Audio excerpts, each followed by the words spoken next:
Assalamualaikum warahmatullahi wabarakatuh. Saudaraku yang beriman dan dirahmati Allah. Usul soal gencatan senjata antara Hamas dan Israel telah lama disuarakan oleh banyak negara. Sayangnya Israel terus-terusan menolak. Setelah PBB turun tangan barulah solusi tersebut akhirnya benar-benar terwujud. Sayangnya Israel masih keras kepala karena tetap mengirimkan pasukan ke Gaza. Lalu sejauh mana gencatan senjata tersebut dilaksanakan? Tetap tonton terus video ini hingga akhir agar kalian tidak gagal paham dan tersesat.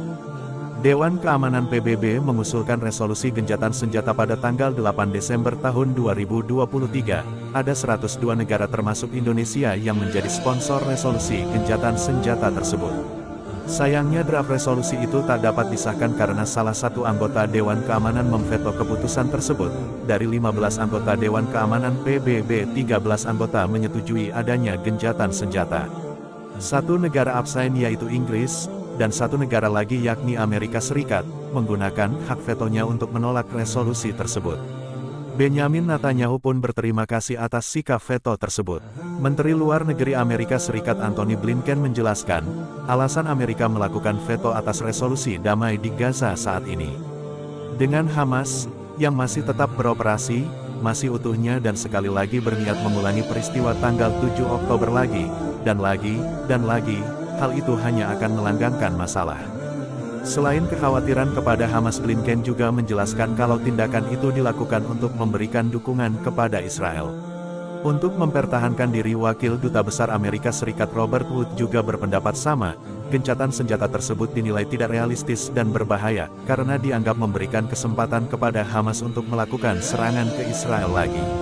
Sama seperti tanggal 7 Oktober lalu, sikap ini pun membuat Amerika Serikat dikecam banyak pihak, termasuk dari PBB sendiri. Sekretaris Jenderal PBB Antonio Guterres menyampaikan kekhawatirannya terhadap keberlangsungan hidup warga Gaza.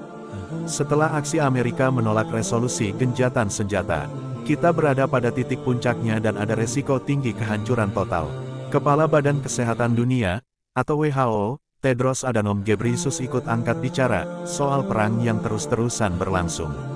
Karena semakin banyak orang yang pindah ke daerah yang lebih kecil, dan lebih kecil lagi, kepadatan penduduk yang dikombinasikan dengan kurangnya makanan, air, tempat tinggal, dan sanitasi yang memadai, menciptakan kondisi yang ideal untuk penyebaran penyakit. Untuknya PBB tak menyerah mengusahakan perlindungan kepada warga Gaza. Organisasi yang bertugas mewujudkan keamanan dan perdamaian dunia ini kembali mengadakan rapat pada tanggal 12 Desember lalu. Akhirnya Majelis Umum PBB sepakat melakukan gencatan senjata. Ada 153 negara yang mendukung, 10 negara yang menolak, dan 23 negara abstain. Sidang ini digelar atas desakan negara-negara Arab dan Islam. Sidang yang berlangsung di New York itu terlaksana karena desakan dari negara Mesir dan Mauritania sebagai bagian dari negara Arab yang berjumlah 22 negara. Dan Organisasi Kerjasama Islam, atau OKI, yang jumlahnya 57 anggota. Hamas pun telah membuka peluang untuk berdamai dengan Israel. Dengan adanya gencatan senjata ini, diharapkan warga sipil di Palestina terutama yang ada di Gaza dan tepi barat bisa terselamatkan. Sayangnya Netanyahu mengacaukan semuanya. Israel ternyata tak menghentikan pengiriman pasukan tambahan ke Gaza. Tindakan ini menyeratkan bahwa Netanyahu sama sekali tak berniat menghentikan serangan kepada warga Gaza. Menteri Luar Negeri Israel Eli Cohen bahkan mengaku Israel akan terus-menerus melakukan penyerangan ke Gaza, dengan ataupun tanpa dukungan internasional, hingga Hamas benar-benar hancur. Israel tak mau menerima keputusan gencatan senjata karena dinilai hanya menguntungkan Hamas. Resolusi itu sama saja memberikan ruang dan waktu bagi Hamas menyiapkan kekuatan untuk melakukan serangan ke Israel lagi. Pasukan-pasukan Israel pun kembali melakukan serangan ke kamp Jabaliyah yang ada di Gaza Utara. Lokasi ini memang menjadi target utama operasi militer Israel selama beberapa minggu terakhir. Serangan udara pun semakin intens saat Israel menarik tank-tanknya. Kamp Jabaliyah adalah tempat pengungsian terbesar dari Delan Camp yang ada di Gaza. Kamp tersebut mampu menampung kurang lebih 116.000 pengungsi. Kementerian Kesehatan mengonfirmasi bahwa serangan Israel itu telah menewaskan setidaknya 110 orang. Para korban berasal dari serang yang dilancarkan pada tanggal 17 Desember lalu. Israel kembali melayangkan rudal dan menghantam sebuah blok rumah yang ditinggali oleh 3 keluarga. Setidaknya ada 50 orang tewas, ada 20 hingga 30 orang yang terjebak di bawah reruntuhan dalam insiden berdarah tersebut. Serangan Israel ke Gaza terjadi saat Lloyd Austin, Menteri Pertahanan Amerika Serikat, mengunjungi Tel Aviv dalam rangka membicarakan cara menurunkan intensitas peperangan, sehingga warga sipil tak terkena imbasnya. Tak hanya itu, pasukan Israel lagi-lagi menyerang fasilitas kesehatan. Mereka menahan 240 orang yang terdiri dari 80 orang petugas medis, 40 pasien, dan 120 orang lainnya, adalah pengungsi yang mencari perlindungan di rumah sakit Al-Auda yang ada di Gaza Utara.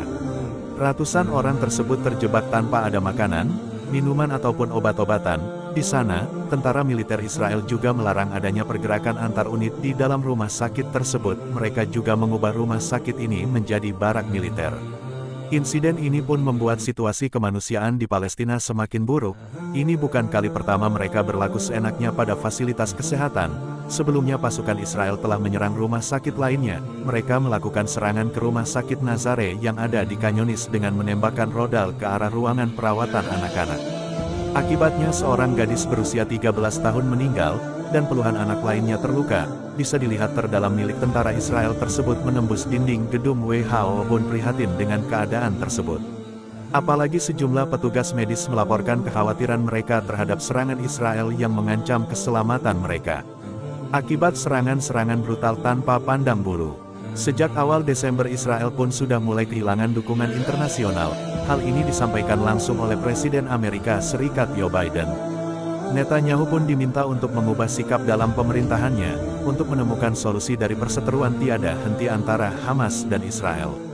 Selama ini Amerika Serikat selalu mendukung keputusan-keputusan Israel, tapi kini malah berbalik mengkritik Netanyahu. Perancis adalah salah satu negara yang awalnya mendukung serangan Israel ke Gaza. Bahkan Presiden Perancis Emmanuel Macron sampai-sampai terbang ke Israel mengunjungi Netanyahu pada akhir Oktober lalu. Kunjungan itu dimaksudkan sebagai bentuk solidaritas penuh Prancis terhadap Israel, tapi kini semuanya berubah. Macron sendiri yang meminta Israel untuk menghentikan pengeboman dan pembunuhan warga Gaza, dan mendukung adanya gencatan senjata. Dalam sebuah wawancara Macron berkata, "Faktanya hari ini warga sipil dibom, faktanya baik perempuan dan orang tua dibom, dan terbunuh, jadi tidak ada alasan lagi kami mendesak Israel untuk berhenti." Yang memilih justru gencatan senjata menguntungkan Israel. Ia memang mendukung sikap Israel mempertahankan diri, tapi di sisi lain ia juga mengecam serangan brutal Israel ke Gaza. Macron juga berharap Inggris dan Amerika Serikat bisa mengikuti langkah Prancis. Dukungan Prancis kepada Palestina juga terlihat dari pengiriman bantuan berupa peralatan medis ke Gaza. Bahkan Prancis siap berkontribusi pada korban anak-anak di jalur Gaza. Juga perlu anak-anak yang menjadi korban bisa diterbangkan ke rumah sakit Prancis untuk mendapatkan penanganan medis. Menanggapi permintaan Presiden Prancis, Netanyahu berdalih bahwa seharusnya yang dikutuk atas semua yang terjadi hingga hari ini adalah Hamas, karena telah memulai penyerangan. Saudaraku yang beriman, butuh waktu 2 bulan lebih untuk membuka mata dunia, bahwa kekejaman Israel di Palestina harus segera dihentikan. Mulai dari PBB, Amerika Serikat, dan negara Uni Eropa bersatu mewujudkan gencatan senjata, untuk menyelamatkan warga sipil. Sayangnya Israel masih keras kepala, dan tetap melakukan serangan. Lalu kapankah serangan Israel benar-benar bisa dihentikan? Wallahu alam bisawab. Terima kasih saudaraku yang menonton video ini hingga akhir. Dan sampai jumpa di video selanjutnya. Hamba Allah undur diri. Wassalamualaikum warahmatullahi wabarakatuh.